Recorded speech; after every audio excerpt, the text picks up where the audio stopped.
I struggled with all that like after joining the magazine. People online would say that as well, like, oh, she's ugly because she's tan or something like that. And yeah, I do hope people realize that there are good VCs out there, good investors out there who are supportive, and it's not betrayal to talk to other people as well.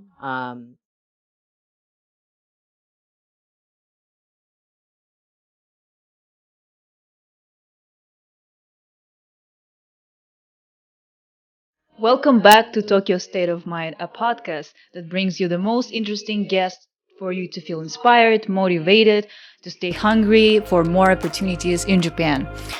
Have you ever felt like you're really stuck in your environment, be it too toxic, not fitting your wife, dreams or goals, or simply not serving you anymore? In a society like a Japanese one, it's pretty hard to catch yourself being stuck in this kind of environment, and it's also equally hard to get out of it. And since the Japanese culture is not famous for celebrating risk takers, and believe it or not, the more you live it, the more it gets to you, that's quite a problem. So, to talk about this topic, how to get out of the environment that you don't like anymore, I have the best speaker.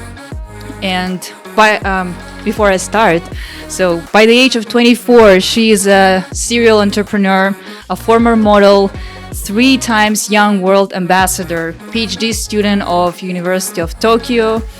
I think this list is endless, but anyways, and simply she's a girl with an infectious smile that I'm really happy to know. So hi, Urara. Hey, so dramatic. Thanks. You're like PhD, like she's doing this. Yeah, because you Thanks for sent the me dramatic- so much from your bio, and I'm like, okay, which one should I mention? But I apologize. Yeah. but in general, like I think by your age, like you have a really impressive background. It feels like you're just everywhere and managing to do all these things. It's super cool. I think I Yeah. need to learn more maybe about your time management techniques. Oh, maybe that. And I have a lot of good supportive people around me. That's probably the only reason why I get to do a bunch of stuff and not like pass out. That's great. Yeah. Yeah. And you look like you just came from the tennis game. Yeah, I suck at tennis. It's just my comfortable clothes, but yeah, people tell me I look preppy in this shirt, like high school, like private school kid type of preppy. But you look great, and Thanks. I'm really happy to have you here.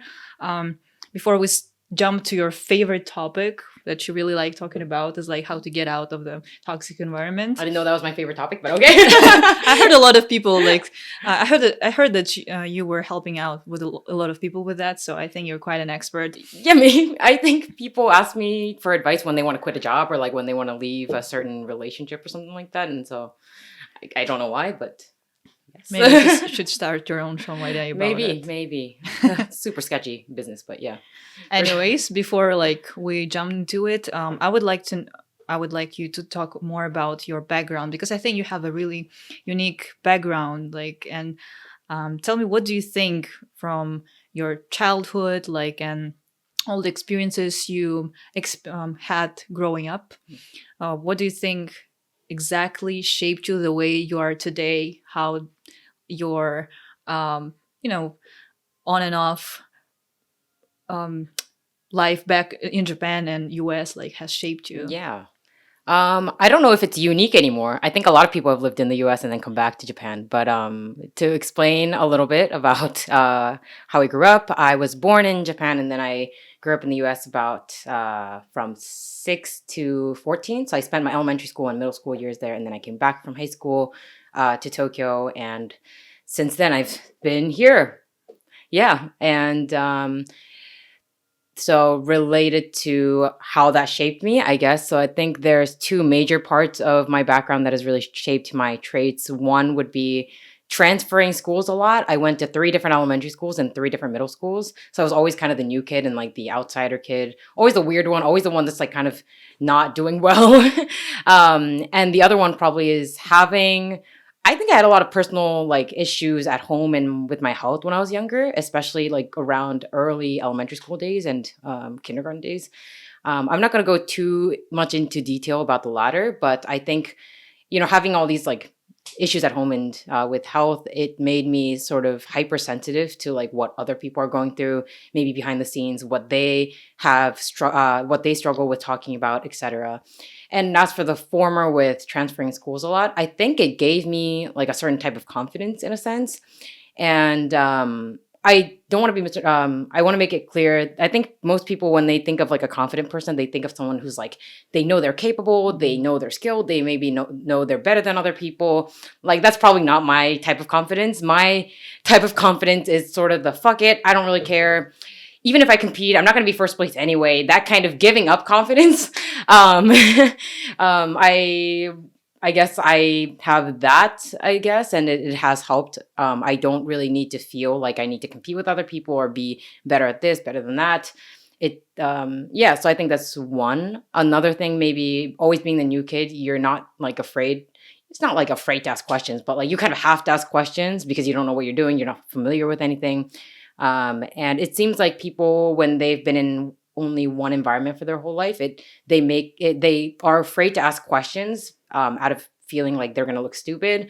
I really didn't have any choice, so I have no problem with that. I'm fine with not knowing anything. So I think that's helped. It looks like with changing the schools and always being a new kid, as you said, like, yes, you had no choice. And at the same time, it was like you realize that, well, because things change, and I there's always a new school, there's always a new group, so it was like on the opposite flip side. There's that, that what I'm experiencing and seeing right now, it's not the end of the world, or it's not the only way of living or thinking, right? Yeah, it doesn't make you feel like, oh, like this is how things are going to be. Like I don't fit in, so I am not worthy or anything like that. You just kind of like don't think of it that way. You'll think, for example, in a certain school, a certain type of person will be cool or popular or whatever, or smart. And then a different school, the curriculum is completely different. The culture is different. So like in one school, it could be basketball. And then the other school, it could be like arts or like acting or something like that. And it's very different. And also with the American and Japanese culture is also very different. So I think that helped. With that being said, like my grades were like all over the place. In some schools, I would be doing really well. And then the others, I'd be doing terribly. When I came back to Japan, I basically didn't speak Japanese, like started with like learning how to write my name again. Like that's where I started at. So in a sense, I don't have too much of an ego of like being perceived as super smart or like capable. Good and bad maybe, but I think it's a positive trait. I hope. I see. For me, it was also impressive to see. I just recently looked up while preparing for this podcast. Oh. You managed to also get some modeling gigs. Oh, and for me, it's such an impressive thing in a way that especially it was how many years ago? So I was 14, right when I just came back to Japan. Okay, it was around like 10 years ago, right? Yeah. And I feel like I was not in Japan 10 years ago, but I remember watching a lot of shows and, typical person who is interested in Japanese dramas and music stuff. And you can clearly see that the Japanese standards for the beauty is always like white skinned, like very, very, very skinny, long hair, like the braids, the bangs, yeah. And so it's really impressive for me to realize that you got a gig in that kind of environment where you're not the type that they're looking for. How did you manage that? Yeah, it's not like I was going for a modeling career really. I was not really too much into fashion. I don't want to say I was not interested. That is not important. It's just like I just had never experienced a culture where like fashion was a huge thing. And when I came back to Japan, my mom was really into fashion and sort of makeup, and she ended up working as an editor at a magazine, actually. But she and my sister took me to a fashion show when I first, still didn't have friends here.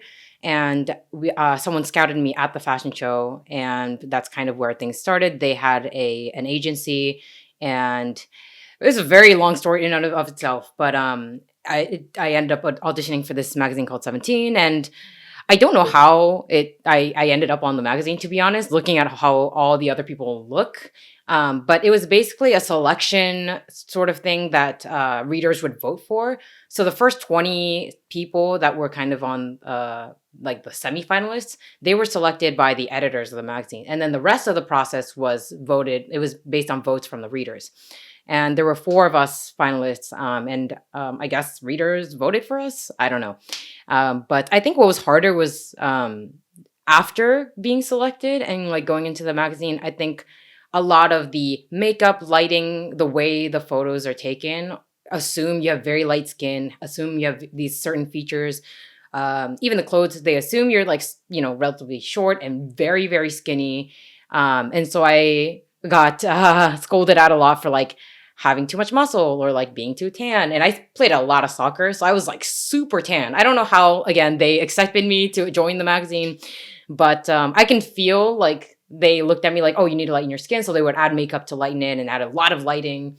If you look up my name on Google, you'll see a lot of like weirdly pale pictures of me. And it looks like I like lost all my bags. Like I have really strong bags, but they're covered up and everything. And it's very weird. So I think I struggled with all that like after joining the magazine. People online would say that as well, like, oh, she's ugly because she's tan or something like that. And I think that's a very like strongly ingrained culture or like assumption that like if you're tan, you're like not pretty or something like that. It made me like very uncomfortable. If anything in America is like you get a tan, you go to the beach to get a tan. So it was like refreshing in a sense. Yeah. Like, oh, I didn't know like being like super white was like a cool thing. But yeah, that's one thing. And so they tried to give me like vitamin pills to like make my skin lighter a little bit. They also like recommended you get surgery or certain like medications to make your skin white. I think this is a common one. Like if you have one single eyelid, you would add glue to make your eyelids doubled, I think. And things like that. I also went on like extreme diets. There was like a 3-month period where I just had like seaweed and konnyaku, which is like that jello stuff. Oh my God. It's like 0 calories basically. You just have like konnyaku, seaweed, everything. And again, I lost a lot of weight and then I regained it obviously after that. Yeah, it was not a fun experience, but first and second years that I was back in Japan, I did modeling. I tried to be like pretty serious about it, but I realized it's not long term. It wasn't something that I was interested in doing. Personally, it wasn't too fun for me, I think, the experience. And also, I went to like a government public school for high school. So I got taken to, we had a meeting at school with my parents, and the teachers were like, she's skipping too much school. So I couldn't work as much anymore. And my priority was school and going to university. So I ended up kind of fading out a little bit at the end. But yeah, interesting experience for sure. When you mentioned that the editors were the people, the crew, the makeup crew, like were hinting on you being too dark skin and something, it reminded me of the case when I remember first time I went to Korea as an exchange student. And there was this Korean guy who came to me, he's like, oh, you look Asian, but you're kind of like a Black Asian. And I'm like, what does it mean? I just assume Asians are all like really pale skinned, I guess. Yes, and I can see that he didn't mean to offend me or something. It was like just the way how he just phrased it. Yeah, and like how he was genuinely like, oh, your skin is not pale. It was so interesting. I get that a lot. Like in Japan, people are like, oh, you're Hawaiian or like Filipino. And I'm like, I don't think I genetically look Filipino. I think people just assume that because I'm like slightly tan. Or Thai or something like that. Indonesian, I get that a lot as well. Interesting. I'm like, yeah, where does that come from? And I just kind of like ask them questions about it and they get uncomfortable. So I stop. But so similar experience. For modeling, that's what's not something that you wanted to perceive. And now we know that what you're doing is very far from it. And it's actually, according, what I think about is even much cooler. So you are a founder of this really nice startup, thank you. Omotete, and I know that you guys do a lot of like impactful work that is related to raising the awareness about the women's like menstrual health. So I want to know how this whole idea started, like Yeah. the whole background.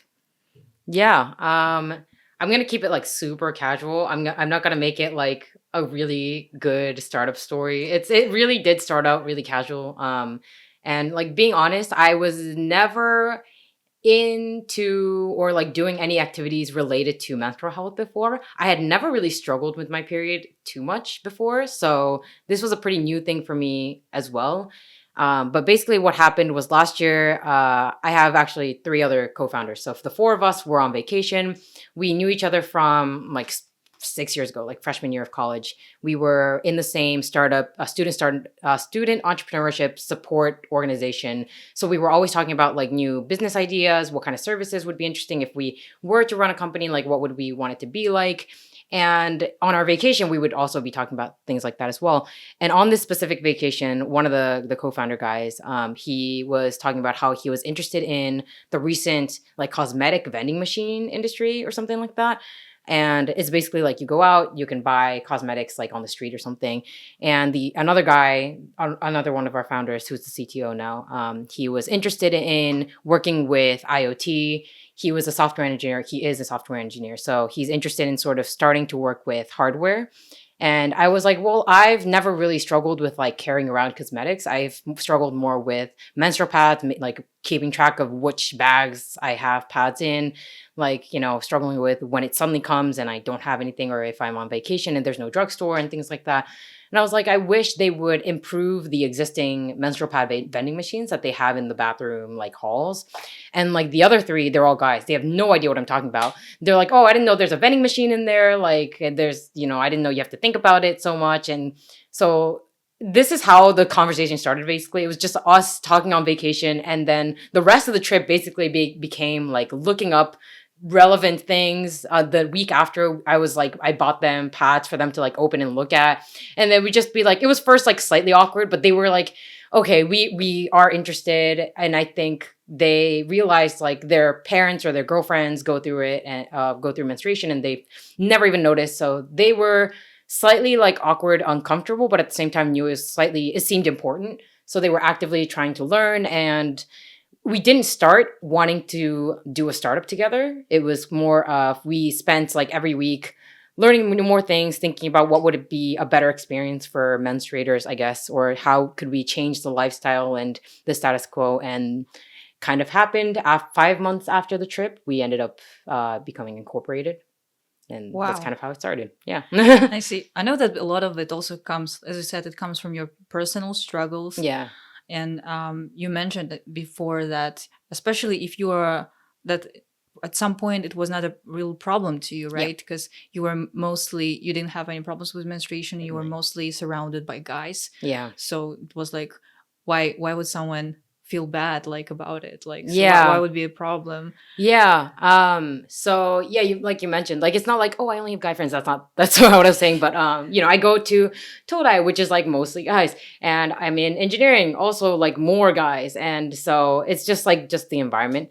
And also I think I used to do a lot of sports, and that's why I had my periods less often and less heavy. Even with that, I think it was a problem that I just didn't notice. I didn't have my period for like 3 months on a regular basis, or like it was like 2 days a month, which is also not healthy. But I didn't think it was a problem. I thought, oh, lucky me, like it's very short. But around when COVID started and we were starting to stay at home, I started to have really bad period pain, cramps. I became very sleepy, or I would skip class, skip school. Because I just couldn't like either stay up or it just hurt so much I couldn't get out of bed. It would also start becoming less frequent, or less on schedule. So my period would come like a day early or a day late, and I just wasn't used to that. And I started asking around my girlfriends, like, oh, how do you deal with this? How, what do you do about this? And they would just be like, you should deal with it. They're just so used to having it since maybe middle school or high school. And they're like, it's even weird that I started struggling with it in my 20s. And I thought, like, well, this is like, it seems like a pretty common issue. And I kept asking more people, and I ended up asking like 100 people I knew about it. And it seemed like most people, like 99% of people, struggle with their period to some extent. And so that's when I thought, okay, there's like maybe a shared issue that we just haven't noticed or like haven't talked about. And if we had been talking more about it, I think more people would have noticed and there would have been more companies working on it before. And so the goal of our company is not really, if I'm being honest, to spread awareness or anything like that. I think that's just the result, but I think it is something that we are proud of doing. Mm-hmm. So what do you think is the goal? Yeah. So we're trying to make periods or the management of menstrual pads something that's shared or supported by society, not something that's, assumed that you handle on your own, by yourself, kind of hidden. So we want to make it an infrastructure like toilet paper or public bathrooms. Like we have it as such an obvious common thing. And we've never questioned why don't we have menstrual pads available more in more places. So yeah, making that more common, a new urban infrastructure, if you will. I think what you guys are doing is really cool. It's really important, Oh, especially thank you. like as a woman, I can also sympathize to this problem a lot because definitely once you have your menstruation, like it sets you off like um, way behind when you're at work, right? Yeah. Because you cannot catch up with so many things. You're just like you're in pain or cramps or Mm. whatever, and it's definitely. I think more people should pay attention to that, and more like the people in management should do something about it because that's quite a problem. And um, I know that also at the same time you are so you're a female CEO and By definition, I guess. Yes. yes, you're a female CEO, and in the Japanese startup ecosystem is still very, very male dominated. Yeah. And what kind of changes do you think you're trying to make, like as a woman in the femtech, like? Yeah. Thanks. So my background was mainly in like smart mobility, urban planning. So I was never like planning to go into femtech really. But because I was kind of an outsider to the space, looking into it relatively objectively, I guess, I felt like it manifests feminist consumerism, which is, I don't know, it feels like it's just at so far too focused on which type of product will win, sell more, and it's becoming less about let's provide more options for women. Like, do they really want this? What kind of real needs in detail are they actually facing? I feel like a lot of, I'm not going to say everybody, but many people assume that their product will sort of function cookie cutter, solution for all women, and that people who don't use it are, antiquated or they're, old fashioned or even uneducated. I think they think, oh, they just don't know about it. They're just not willing to try it. And I don't think that's the attitude that we should be having toward women. I don't think that's the principle that it's not even like founded under. It's not even like a formal industry or anything, but I don't think that's the core fundamental value that femtech is supposed to have on society. So I hope we become more open to the fact that maybe women have diverse experiences and they want different options, and maybe new products won't work for some people, and that's okay. And yeah, that's something I kind of feel, I guess. And in terms of maybe the startup community in general, I've personally never been discriminated like as a woman. I've never been told like, oh, because you're a woman, you can't do this. I think because of the generation I was born into, people aren't allowed to say that anymore. But there is a very strong like going out to girl clubs and closing deals culture, and going out having girls drinking with you when you meet certain investors or certain parties.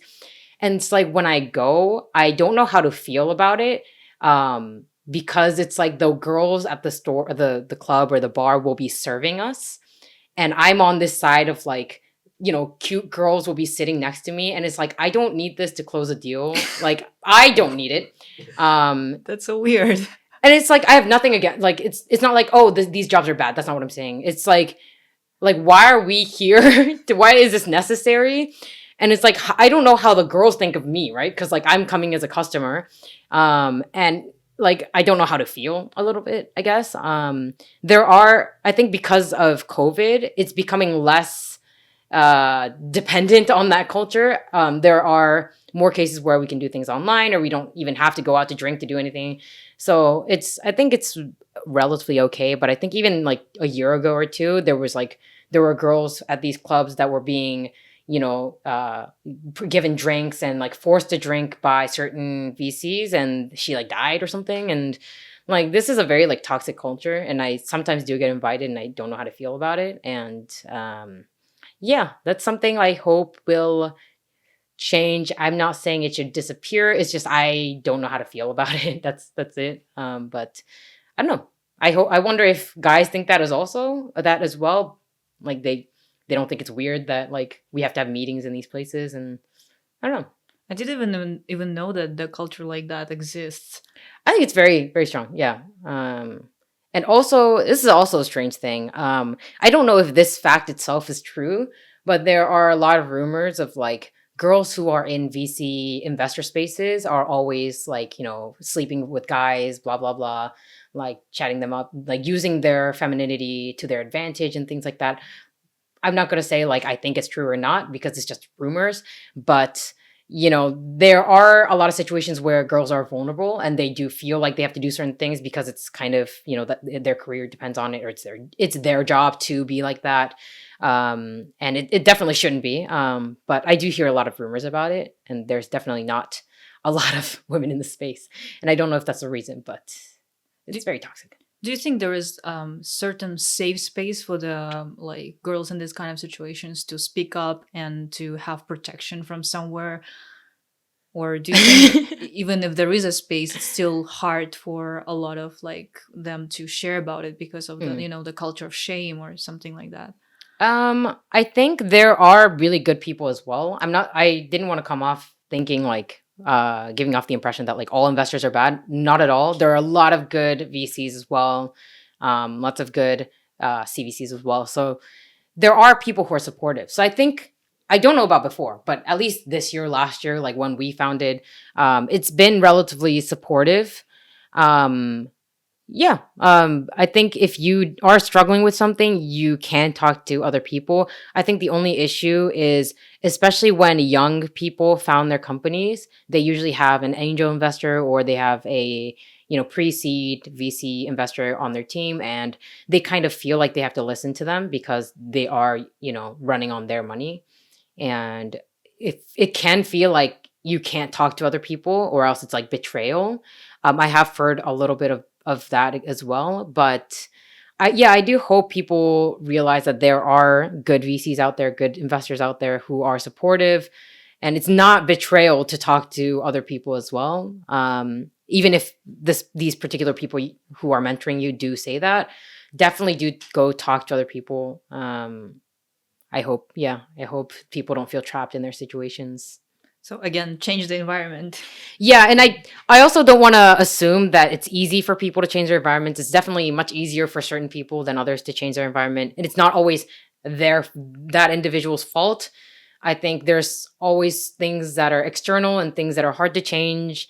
So I don't want to say, you know, it's all up to you. That's not what I'm saying, but definitely know you're not trapped. At least us, if there's any way whoever's watching can contact us. I mean, we're supportive, but you know, for example, we are privileged enough to watch YouTube, to talk to each other, have access like this, and know that there are people out there, and not everyone is. I think Yeah. that's kind of what worries me. But yeah, if you can change your environment, if you can meet new people, you'll realize that sometimes the things you thought were out of your hands or just, you know, you're not good enough or anything like that, it's not necessarily so. Just as you said, I think that when you are also able to speak more than one language, it also becomes such a relief for you. Because I remember when I was in Aikido club and well, some confusing situations were happening when some people, for example, the kohai, they couldn't speak up for some problems or issues. For example, we were doing the training, and for some of them, I could see on their face that they're hurt. But the guys who were training with them, they had no clue that they were like hurting them. So, and I just remember that it was so hard for them just to say things directly So they would come and ask me, Oh, yeah. like, oh, like, or I will come to approach them and say, are you okay? And then they will, oh, well, yeah, kind of. Today's practice was not very comfortable because of that and this, and then I would be like a mediator in these things, and I just felt that natural, because I'm a foreigner, it was easier for them to talk about the things to me as well, rather than saying. So I believe that, well, foreigners here in Japan have like a special Foreigner card, like, excuse. I would say not even the foreigner card, but more of Not a that we need that is a little weird, but a yeah. little bit of a superpower, like to be a mediator in this kind of You're kind of protected a situations. little bit, yeah. Yeah. So you have that power because you can speak both languages, and you're also a foreigner. And just as you said, like, just having the being privileged and being able to understand information in another language and seeing the other perspectives, it already gives you so much more power to quit the environment, rather than someone who was stuck like in the same environment and speaking the same language, seeing the same people all the time, right? I think one thing is like language, maybe, but I think more so is like, because you are kind of treated as an outsider, and like I said, I like being the outsider because it kind of gives you an excuse, like, to pretend like you don't know what's happening, or like you don't know what's supposed to be normal. So even if you say something, they'll think like, oh, okay, she doesn't know what normal is here, or like it just makes things easier a little bit, on the speaking side and also on the listening side, I think, as well. But I also am not a foreigner in a sense. Like, I was born here. I'm not completely Japanese in terms of like my parents are Japanese. So like I am privileged in the sense that like people welcome me as like one of them, you know? So I'm an outsider, but also close enough to them that like, I'm not foreign. And that's a privilege, I think. That's an interesting position. But I do see some people who do speak, for example, English and Japanese, and they take all of their experience from America or whatever. And it's like, when you are exposed to American wealthy status culture and Japanese culture, you tend to feel like, oh, America is so good. It's so like the best. Like, we should all be like Americans, or like we should all have American work cultures, lifestyles, and something like that. I definitely do not think so. That is a very, I'm worried about that country, and I don't think we should copy everything Americans do. But I do think because they get stuck in their little, Japanese American bubble, they tend to romanticize certain things too much, and it also does blind them, I think. So I think we need to be careful either way. Yeah, a little bit of everything, right? Yeah. Not going to extremes. Yeah. I see. So on your One Young World profile, you were saying that the satisfaction and frustration with a state of cool becomes a source of energy and passion for a young female powerhouse. So how do you think the statement is applicable to your everyday career life? Yeah. I think people assume I'm this like iron, like very logical, not very emotional person.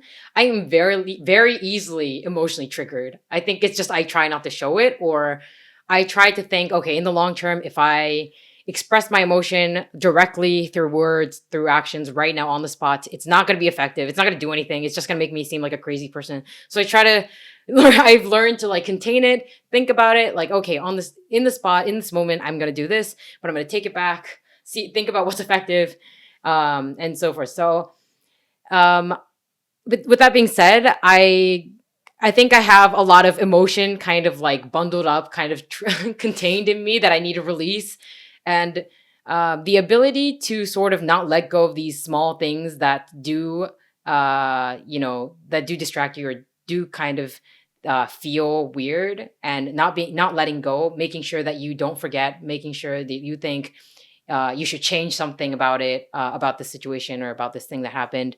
I think it does help because in business and in like personal relationships, if I am talking to someone, I tend to really focus and be sensitive to like how they react to certain conversations. If someone says something to a certain person and they seem a little bit off, I get so focused on that and I never forget, and I try to reach out to them after. It has helped me kind of build close relationships, but it also has helped me like find new opportunities in business or in anything that like people may have overlooked. I think it's kind of similar with the period thing. I think people sort of hide it or don't think about it, but if you really look closely, so many people were struggling with it. And so definitely, yeah, not letting go of these like small emotional triggers, things that bother you, not letting go and really thinking about what you could do with that, and letting it kind of keep you motivated and make help you stay driven, I guess. Seems like turning your pain into a power. Yeah, and it's like I don't know if it's a good thing. I think it could be a negative trait also, but I tend to really like internalize other people's struggles and like emotional pain. Tend to make it too much like I don't know. I try to emphasize too much, I think. It could be a bad thing, but it does also energize me to like want to do something about it, I guess. Yeah, I guess that's something about me that people misunderstand. But yeah. But as we know, like a lot of people are coming to you when they want to change their jobs or they want to quit the toxic I don't relationships. know why, but yeah. Do you think what are the main reasons for people to feel like they can't leave these things, or like to feel that they're really really stuck? And what do you usually say to them? Yeah. I want to be clear. I don't think people come to me necessarily because I give good advice. They won't know that. I think it's just like they know I will listen because I do ask a lot of questions, and like I guess I look like I care, you know? But yeah, a lot of people ask me for advice on like breakups and like changing their jobs. And I think some of the things that I see often is one, they feel bad for this company or for this person that they're with, and they feel like they're kind of responsible for keeping them happy or keeping a company running. I think if you know startups, it's like one person can change whether this company is running or not. And to that, I think, if you really think about the fundamental issue with this company or person, it usually isn't, you necessarily. You could be the temporary band-aid, I guess, in a situation, but like usually they usually need professional management support or advice, or a person could really need medical advice, professional therapy, and things like that. And so assuming that you have to be responsible for their issues, not necessarily so. That's, I guess, one. I think another is people forget to prioritize what they care about. They think, like they, first of all, when they enter a job or a relationship, they forget to set boundaries, priorities, etc. So like if you start an internship or a job and you think, okay, I'm going to be here maybe at least 6 months to accomplish this goal, and I will work very hard unless this happens, or unless something happens with family, and like sets boundaries for like what you want to prioritize, what you are willing to, how far you're willing to go to like achieve this goal you've set. And when people don't have that, they don't know when they should leave or why they're there in the first place. And so that makes them feel like they don't have a reason to leave. I don't know. I think they can't think of an excuse to leave is one other one. Third one, obviously, is like they're dependent on it. So like if you're emotionally or financially dependent, you tend to have hard time leaving a certain situation. And this is also related to privilege, but just in general, it's better to have multiple channels that you can depend on, communities, financial streams, etc. But it's not, it's not an easy thing to do, I understand, but being able to depend on other sources is, I think, a huge way of being able to increase your ability to like leave a certain environment. And last one maybe is just they have never thought about the fact that there are other jobs, other relationships, other people. And so you just mentioned to them, there are other companies in the world. It's not just this place. It's not just this industry, and they think, oh, it sounds so obvious, but like I've never thought about it. So especially with personal relationships, people just think like, I'm never going to meet anybody again. This is like, I have to work this thing out with this person. Not necessarily. Like some people come in your life, teach you lessons, and you just, part ways, or you're just friends, and it's fine. And never assume this is permanent. Anything is permanent. Nothing is permanent. So yeah, I think that's a common like quality or situation that I see often. I never give like clear advice on like you should quit or anything like that, but I do ask like questions, and I think people take my questions as advice. Like I haven't given anyone like actual advice. Probably I just ask them questions. Can be helped, and they figure things out on their own. I see. Yeah, I really like how you structured it in really nice and concise and very important 4 points. Oh. I liked it. Feels like a college essay. Like yes, we could write an essay and submit and get your A grade. Yeah. Thank you so much. Yeah, I still think that you're one of the best speakers on that topic. I really like your approach, how you it feels logical and passionate at the same time. And maybe I think people don't like being told what to do. So like me asking questions, I think it makes it feel like they aren't being told what to do. Some people want to be told what to do. Some people want you to say, oh, you should break up with them, or you should quit that job. But I don't think I should do that. I don't have enough stake in your life to tell you what to do, but as long as they don't blame you for what you told them, right? Yeah, but like slowly people are telling me, or like introducing me to people like if you're a couple and you talk to her, you're gonna break up. Like and I was like, that's not the branding I was going for. But next time you come to the show, I'll put this on your list of on your bio too. The girl who makes the couple break up. Oh no, it sounds so like bitchy, but you gotta do what you gotta do. I see. Yeah, thank you so much, Urara. I have the last question for you. I think that's something that I want to ask all the guests from now on. Is what do you think are you grateful for about your life in Japan? Ooh, whoa. I think one big one, and this is super like urban planning person bias maybe, but and also as an avid walker, street safety and public transportation is a huge one. Like in America, I was told not to ride the subway because it's dangerous or it's not convenient in the first place. You always had a car. I don't have a car license. I can get anywhere basically, which is it's a privilege, and it's so safe here.